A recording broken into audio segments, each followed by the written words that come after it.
They have told Schneiderman in New York to pound sand, basically. They're trying to dig into all the market making that goes on in these exchanges, and they want to know how price discovery works on these various exchanges.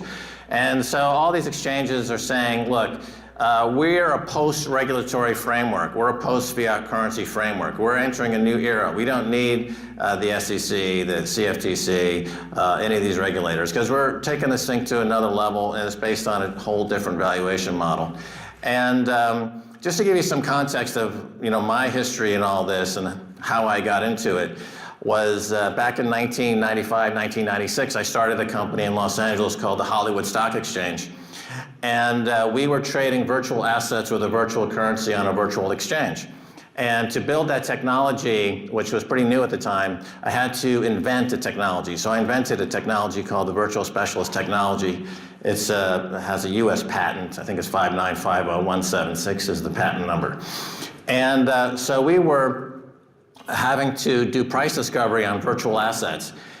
This eventually was sold to Cantor Fitzgerald in 2001, and they moved the entire thing to their office in New York, the top floor of the World Trade Center, a few months before 9/11. So there was an inability for them to really capitalize on that going forward. They wanted to introduce box office futures contracts, and I told them at the time that this would never happen. You would never launch box office futures contracts because the MPAA, the Motion Picture Association of America, is a very guarded monopoly in the United States without any competition.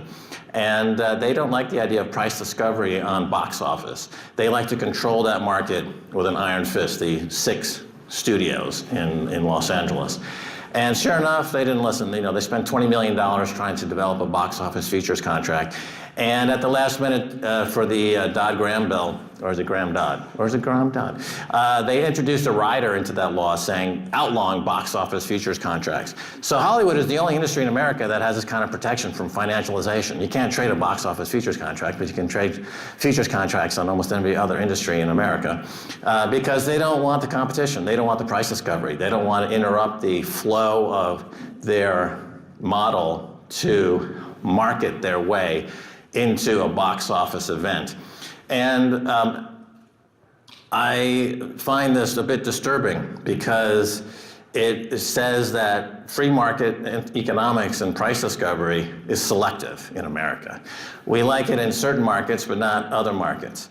And being in the news business as I am, we're constantly butting heads with regulators who are trying to tell us which news is approved by the regulators. So this idea of free market capitalism being selectively applied to some industry and not others is now also applied to the news business. So some outlets, their news is considered to be more truthful than other news, and they don't allow the public to decide what they want to see, and for the public to make up their own mind about what is informative and what is relevant to their lives. Another word for this would be propaganda. So we live not only in a price propaganda and a fiat currency propaganda, but we live in a news propaganda. The major outlets in America are into the most insidious, vicious propaganda and warmongering than we've seen in decades. The idea of free... So I love Max Keiser. He speaks the truth, and like I said, it's really refreshing to have someone like that. You're not going to see it on mainstream media.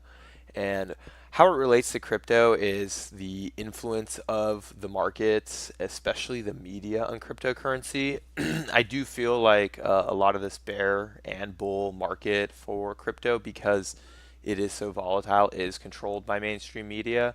And that's why when there's sometimes we have these crazy pumps, there's no fundamentals behind it other than the media just blowing up random events. And like I said, I do feel like a lot of this is just manipulated. And he's going into much more deeper ideas and deeper thoughts. I'm not going to go there. I'm not trying to be political. But it is very important to realize that if you are investing in cryptocurrency, especially when the market cap is under $1 trillion, and even though it's a global asset class, there's a lot of influence on the media. But the easiest way for you not to really get into this or to not have to care about it is be a long-term investor. If you're a long-term investor and you're holding crypto long-term, you really don't have to worry about it. The media can only influence short-term prices, and if you're a short-term investor, you have to worry about it. But if you're someone who's going to commit to maybe investing for over a year, 2 years, 3 years, if you go look at the historical returns for cryptocurrency and Bitcoin, if you hold for 2, 3 years, it's usually very, very solid. And obviously, if you're investing what you can afford and you're not going to have to mortgage your house or lose all your assets through bankruptcy if you put too much into crypto, then I can totally understand. So let me know what you guys think. I'm going to continue to share a little bit more of this episode. It's episode 1221 on the Keiser report. I think it has a lot of great information on cryptocurrency and central banking. I mean, the one reason I love sharing Max Keiser is the fundamental problem we have with central banking, and that's the main reason why I'm investing in cryptocurrency. Thank you very much for watching, and I will talk to you guys soon.